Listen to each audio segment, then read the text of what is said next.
kaibigan, bilang isang ama at haligi ng tahanan, kumusta ka? Kumusta ang iyong buhay, Kristiyano? Paano mo pinapalaganap ang pananampalataya sa iyong pamilya?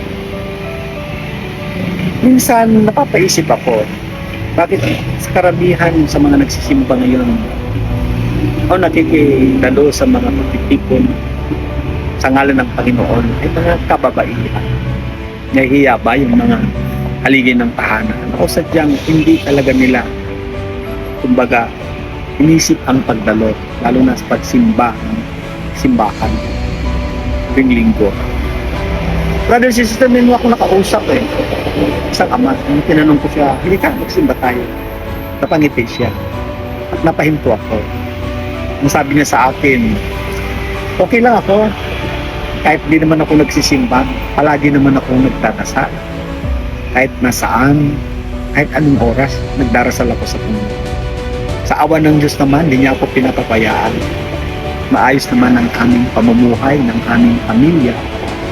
Naayos ko naman ng aking mga anak. Tapos naman sila lahat. Ayos naman ang aking pangatawan, wala naman akong sakit. Brothers and sisters, okay naman, wala namang problema dyan. Mabuti nga at ibinigay ng Panginoon ng iyong mga kahilingan. Ngunit ang tanong mo ba, ano naman ang maibibigay mo sa ating Panginoon bilang kapatid? Brothers and sisters, we do not just receive, but sometimes we have to share the gift of the Lord to others. Kung ikaw lang at ang Panginoon, paano naman yung sinabi ng Panginoon? Love your neighbor as you love yourself. Minsan kasi ang pagkaintindi natin sa personal na relation is sa Panginoon ay individualism. Ikaw lang at ang Panginoon. Ang pagsunod sa mga kautusan ng Panginoon ay masigit pa kaysa sa pagdarasal. Brothers and sisters, it is not only limited within our family. We must extend our love, the blessings that we receive, especially in bringing our brothers and sisters into the church. Isang napakalaking bagay. Sabi nga sa Hebreo chapter 10 verse 25, huwag nating kaligtaan ang mga pagdalo sa mga pagtitipon, gaya ng mga nakasanayan ng iba. Palakasin natin ang loob ng bawat isa.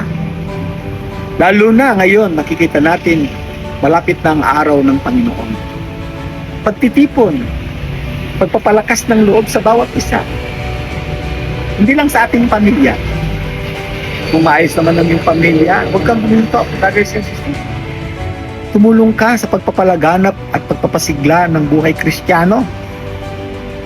Hindi lamang ikaw nag-iisa, dapat napapabilang ka sa mga buhay, sa mga nananampalataya sa Panginoon. Brothers and sisters, para mapasabi natin sa 1 Colossians chapter 1 verse 18, ito ang sinabi niya. At siya ang ulo ng katawan sa makatwid ng iglesia, sa ating Katoliko ng church, ng simbahan, na siya ang pasimula, ang panganay sa mga patay, upang ang lahat ng mga bagay ay magkaroon siya ng kadakilaan.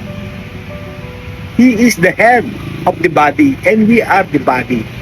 Kapag nasa simbahan tayo, iniwilig tayo ng priest o ng pari, nagsasalita at nag-homily siya. He is representing God Himself and He is the head. At tayo naman mga faithfuls, mga naka-attend or members of the church who actively participate in the homily or in the Eucharist are called the member. Hindi ka nag-iisa. Mapabilang ka. Brothers and sisters. Ang sabi nga ni St. Paul sa mga Roma, sa chapter 12 verse 35, kung paano ang katawan ay binubuo ng maraming bahagi at magkakaiba ang mga gawain, ang mga ito. Sabi nga, gayon din naman, kahit tayo'y marami, nabubuo tayo sa iisang katawan ni Jesucristo.